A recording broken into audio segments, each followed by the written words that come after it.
Joe Reinagel, Jason Minix, The Blitz on 94.1 San Antonio Sports Star. It is The Blitz here on 94.1 at San Antonio Sports Star. He's Joe Reinagel. I'm Jason Minix. Boy, this is going to be a lot of fun.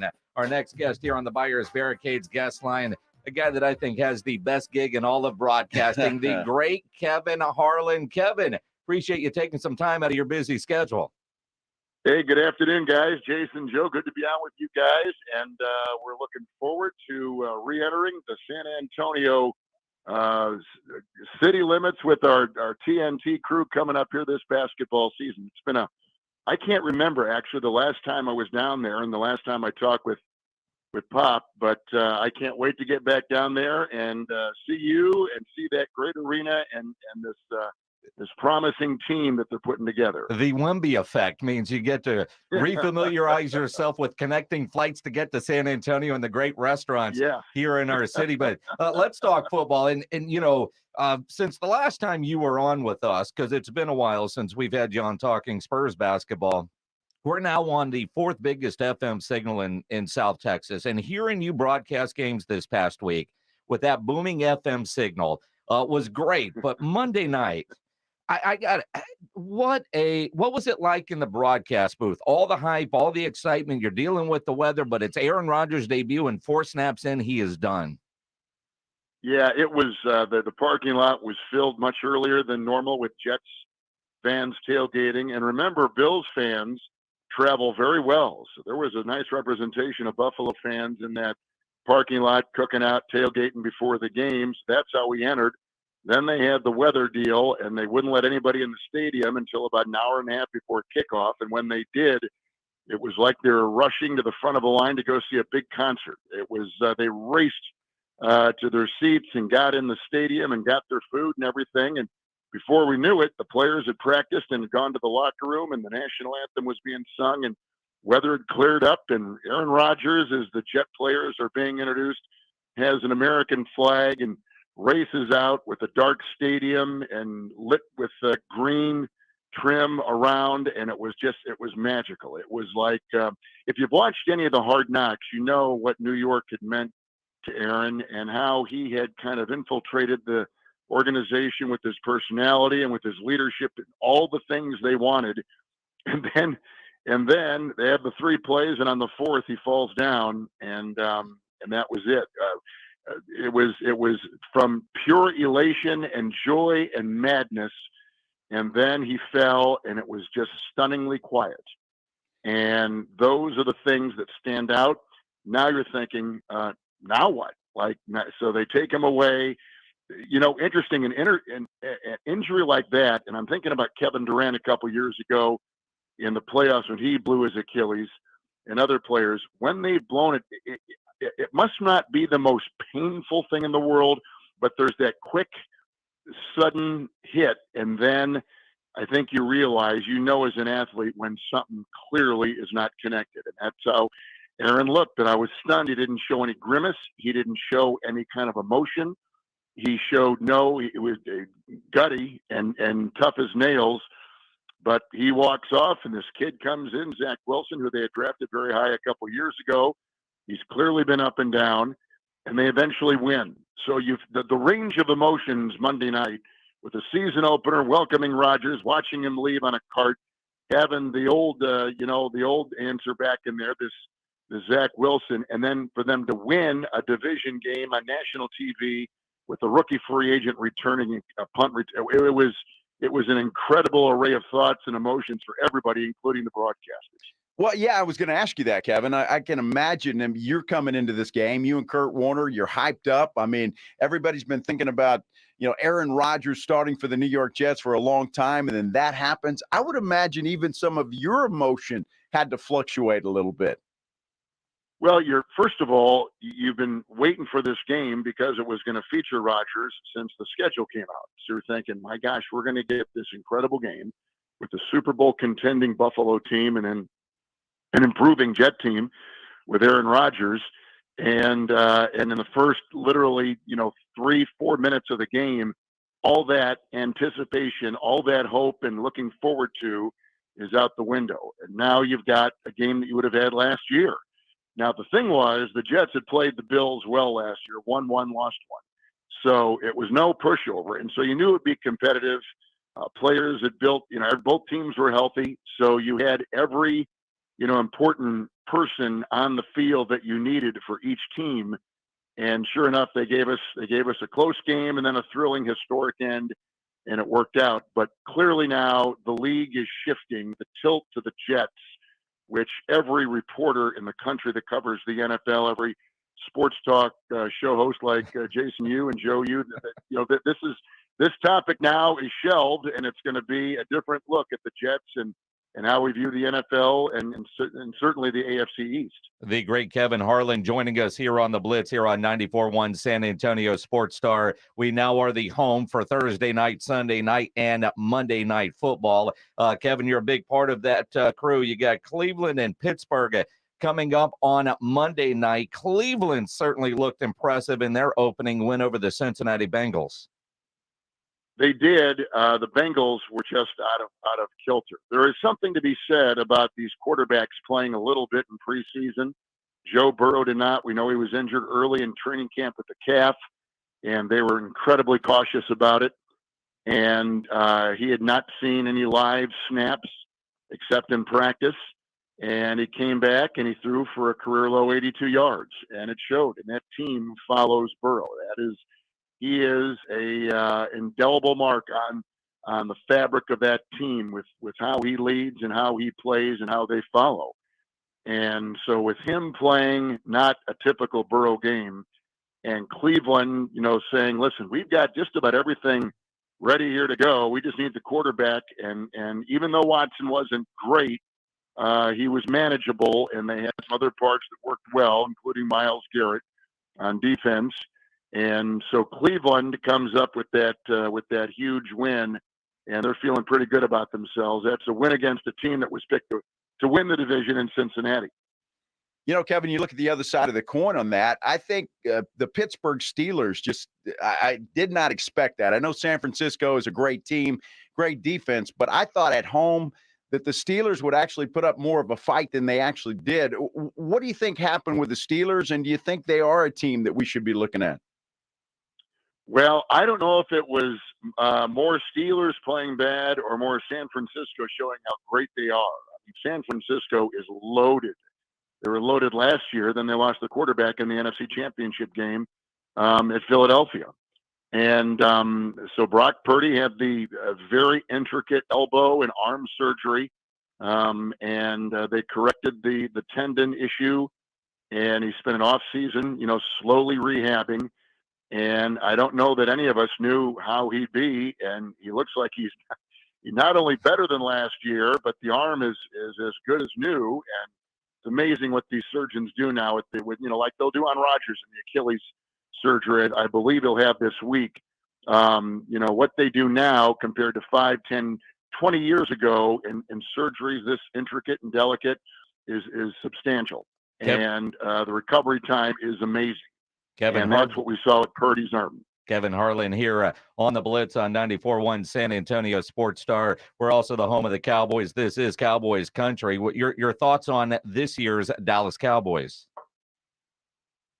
Terrific. They probably shocked the NFL world with what they did, in New York against a playoff team that won a playoff game, and all the hype for the Jets. That's a hard place to go into New York and play the Giants like they did, and a division foe, and Dallas on the road beating a team like that was a big, I think, signal to the rest of the league that and people are picking the Cowboys to go, and they couldn't have had a better first game performance on both sides of the ball, and they're rolling, and they're a team to watch, and they've got the Jets actually at home this week that you'll carry, and that'll be a big game. They could easily be 2-0. Now the Jets defense is phenomenal, and that will be a great test for Dak in that offense.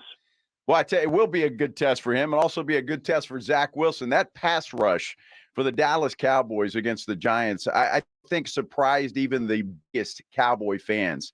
They just overwhelmed that Giants offensive line.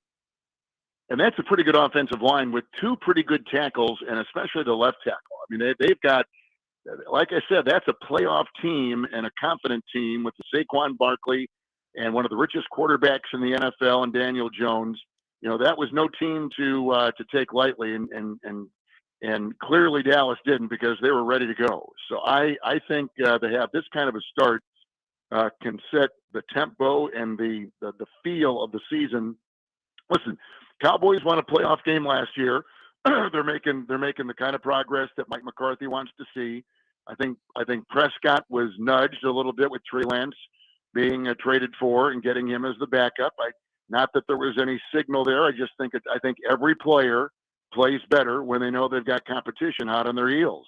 And I don't know what kind of quarterback Trey Lance is. He wasn't good enough to be the second string at San Francisco, but a new start, a new system, a quarterback-centric head coach. I could see some real progress being made by him. And I think Dak, even as well-paid as he is, and the unquestioned leader of the Cowboys, I think competition is good. And I think he was shoved a little bit by this, and maybe even strengthen that focus, which is already so strong, into something even better, which is going to translate into games like we saw Sunday night, 40-zip. I'm expecting a great season from Dak Prescott.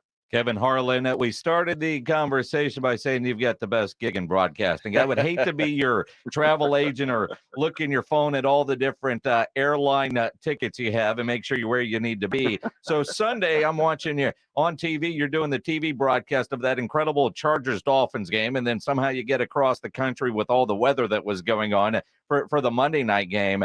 I've got to ask about the Miami Chargers game and what you saw from Tua and Tyreek Hill. What a game.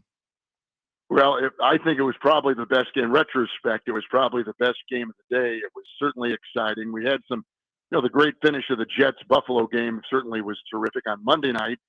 But this game, we knew it was going to be good, and it lived up to everything we thought. Both teams were healthy for the most part. The Dolphins' offensive line is going to be a study all season long as they kind of mix and match people. But when you've got that kind of speed, the two fastest receivers as a duo on a team in the league, like Miami does, it changes the game. It changes the way a good secondary like the Chargers have. It changes the way they've got to make things work. And clearly they were beaten by a quarterback who is motivated and two receivers that are very tough to cover. And it showed. It was back and forth. Herbert looked good, not great. I was expecting more from the Chargers, quite frankly. But Miami and Tua Tagovailoa were just so confident, and they never blinked on the road in a place where they had looked horrible a year ago, late in December. They lost the 23-17 game to the Chargers. And it was part of all these losses that they had 5 straight losses, Miami did, at that particular time. And to come back this way with high expectations on both teams in the playoffs last year, but to Miami's credit to play like that on the road, hot day, and Tua's performance was just magnificent. And it was a real honor to be there, to watch these two great young quarterbacks who will be forever linked, because Miami had a chance to draft Herbert, but at number 5, they picked Tua Tagovailoa, and then Herbert went to the Chargers number 6. So these two kids will be linked forever as their careers progress. And right now, Tua is 1-2, and Herbert is 1-1. So it's going to be worth watching, and they'll make big noise in both those teams' offenses as the years go on, like they did this past Sunday. Kevin, I'm anxious to get your opinion on this, because we sit here and we talk. Obviously, we're Dallas Cowboys driven, but the NFL as well. The NBA is the NBA, and it's a lot of fun. But what is it about the NFL that just makes it head and shoulders above everybody else? Well, every game is an event. They only have 17 of them. The league seems to position the best matchups in prime time, so it gets the big audience. There's not 82 games like the NBA, or in baseball 162, in hockey, with all the games they've got. And so every game, like college football, is an event. And the Longhorns right now in college football are they capture the imagination on Saturday, much like the NFL does, but maybe times 5 or 10 on Sunday. And it has become an international sport with the way they're playing overseas, the betting mechanisms that are in now, that people can can bet on teams and all the different variations of different bets and different things about each game has heightened it a little bit. So there's a little bit of skin in the game for just the average viewer, and they're really interested, intensely interested. And they're covered. These teams, the NFL, are covered like no other sports in this country. And it just seems to be the most probably the best TV sport because it encompasses everything. It has the grace of a receiver's catch and the dynamic acrobatic run of a running back and the throwing prowess, the accuracy and the skill of these quarterbacks, and the terrific defense that you see and all the hard hits that accompany an NFL game. It's a great TV sport. It's big enough where you can see the ball. That's the complaint on hockey. It's hard to watch the puck. It happens so quick. It's frenetic. It's unless you're there, it's hard to really capture the spirit of it. Basketball is good, certainly, because you've only got 10 on the floor. But the NFL has just been this monster, which has big stars, even in small towns. Like we've seen Favre and Rodgers in Green Bay make them a Super Bowl champion. And then you've got flamboyant owners that are personalities unto themselves, like Jerry Jones with the Cowboys.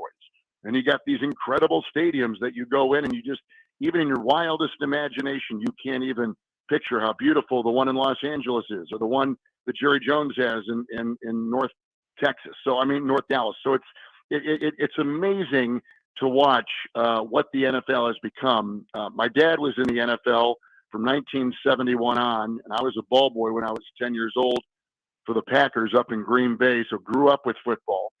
So watching the transformation, for instance, of a historic franchise like Green Bay with Lambeau Field in a city that has 100,000 people, and how now it is the #1 rated stadium in pro football to hold these great games with Hall of Fame players, it shows you that whether you're in Buffalo, Green Bay, or LA or Dallas, you can have a winner in the league. It's been structured the right way financially. It continues to get the headlines all the time. Only probably second, I think, closer is the NBA. Now in Texas, it's probably the Longhorns in college football, and I get it. Nationally, internationally, basketball probably has become has gone by baseball, and maybe nationally and internationally by college football, and the NBA with the Wembanyama has captured the imagination of everybody, much like Kobe and LeBron and Michael and Magic and Bird and all the people before him. So it's a great time to be a sports fan because the coverage has never been greater, and the stars, it seems, have never been brighter. Absolutely. Kevin Harlan, great to have you on our show today. And Kevin, you call games for us. We got the Monday night game, Cleveland and Pittsburgh, and it's going to be great to have you back in San Antonio. Absolutely. The Wemby factor. Kevin, appreciate the time this afternoon.